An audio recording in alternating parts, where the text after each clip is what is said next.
Hello, everyone. My name is Deanna Tyler, and I did my chapter presentation on Chapter 18 Organizational Culture. So, the first step in organizational culture is defining what it is. You may be surprised to know that there is no one definition for organization culture. It is very broad, and each person that studies ends up developing their own definition that goes with what they found out. So it can be something as broad as the way we do things around here, which is the definition used by A.A. Kennedy, or it can be something a little bit more deep and contemporary. W.G. Ouchie, I hope I'm saying his name right, but he said it's a set of symbols, ceremonies, and myths that communicate the underlying values and beliefs of that organization to its employee. So I guess it's whatever you feel is best to describe your experiences. What they do have in common is that each definition has a common set of values that are held by the individuals that are in that organization.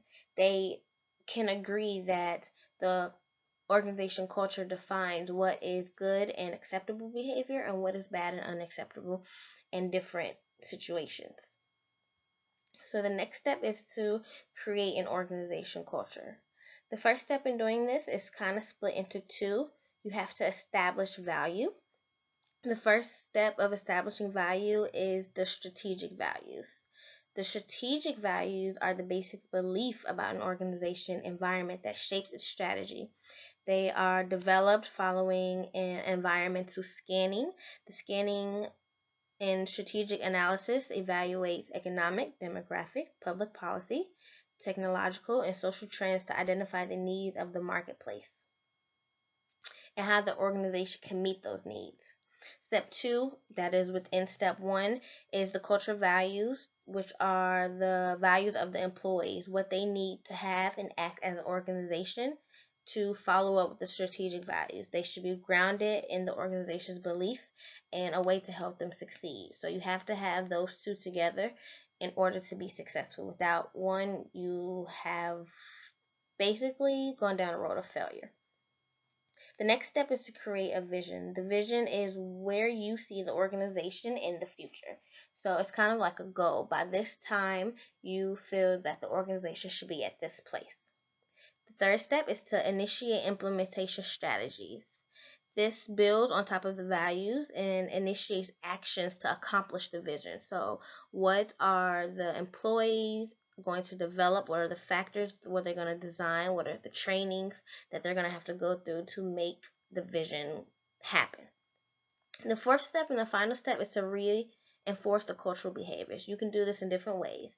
The most used step is to reward your employees. This is if they do the desired behavior on a regular basis, you acknowledge them and show them, hey, I appreciate what you're doing. Another step is to tell stories that have happened throughout the company, stories of success to motivate them and help them know, hey, this is where you can be.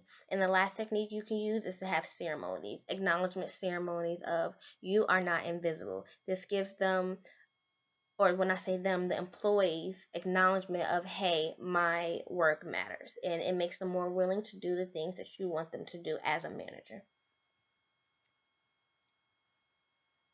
With organizations, there are a couple issues that are involved with their culture. Those three issues are innovation, empowerment, and appropriate cultures. Starting off with appropriate cultures, it's really hard to define what's appropriate for each organization.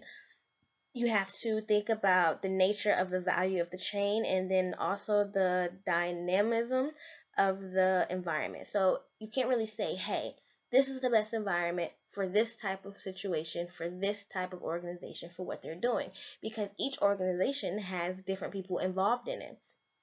So with that being said, there isn't one specific type of culture that works best. It all depends on the people that work there and how they mesh, if they mesh well together or not. The second issue that is emerging within organizational culture is empowerment. This is something that companies all over the world are feeling is used too often. And when I say used too often, it means that, oh, I'm empowering this person, or I have empowerment, or maybe we should empower all of this together. That's not the nature of how that word is supposed to be used. The nature of the word is to create a balance where everyone feels empowered and everyone feels balanced, and everyone is helping out in a positive way to make the organization better than what it was. So it's simple, but it's not so simple at the same time. The process of empowerment is defined as a process of enabling workers to set their own work goals, make decisions, and solve problems within their sphere of responsibility and authority. So it's basically telling a manager that you do not go around bossing your employees around and making them do whatever you want them to do. No, there needs to be a balance of control. So you can give an employee an assignment and trust them to know what to do. Trust them to work to the best of their ability and trust them to accomplish it when it needs to be accomplished. Of course, being a manager and being in that higher level and having a lot more responsibility, it's okay to monitor them, but you're not going to hover over them. That's where the difference comes into. Each person has a place and has a certain amount of power and understanding to do the things that they need to do what they're responsible for, without having to cause overstressing of both the manager and the employee. The third emerging issue that's happening is innovation. Innovation is the process of creating and doing new things that are introduced to the marketplace as products, processes, or services. The most successful innovations are usually come from those organizations that can do different types of innovation, not only one or not only dealt with technology. So when I say that there are different types of innovations that are existing today, there is the radical innovations. Sorry, there's something hurting me. There are the radical innovations. There are also the system innovations. And the last one is the incremental innovations.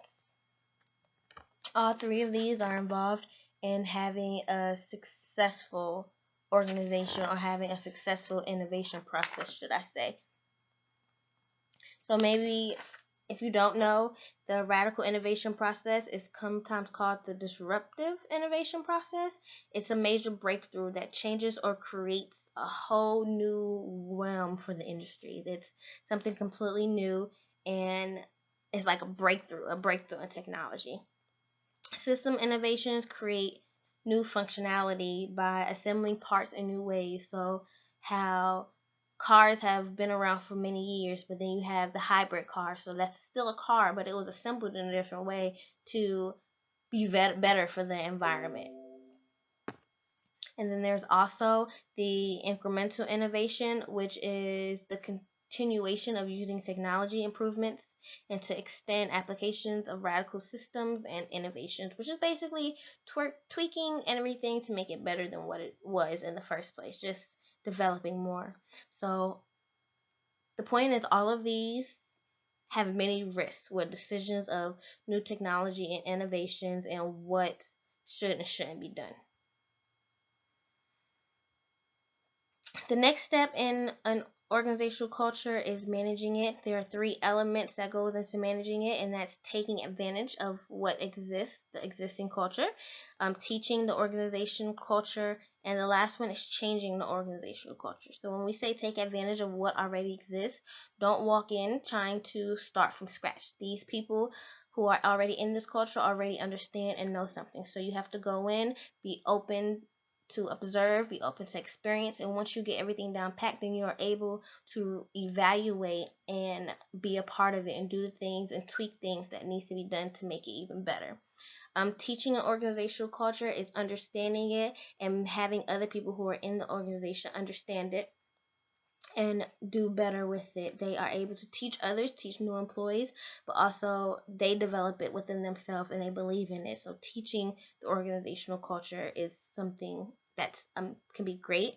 And the last step is changing the organizational culture, which is going back to taking advantage of the existing one. Is you have to take your time, you have to observe, you have to experience, and then you go in and you make small changes. You don't make a big change at once, but you change the little things to make it better and to make it more successful. So these are all different aspects of an organizational culture. I hope you enjoyed my project. I really enjoyed doing it and I learned so much information. Thank you so much for watching. And to end it, I have a question for you, or it's kind of a combined question. It's, have you experienced working with different organizational cultures? If so, what was your most comfortable culture to work in and what was your least comfortable? And also, if you can, explain why for both. Have a good day.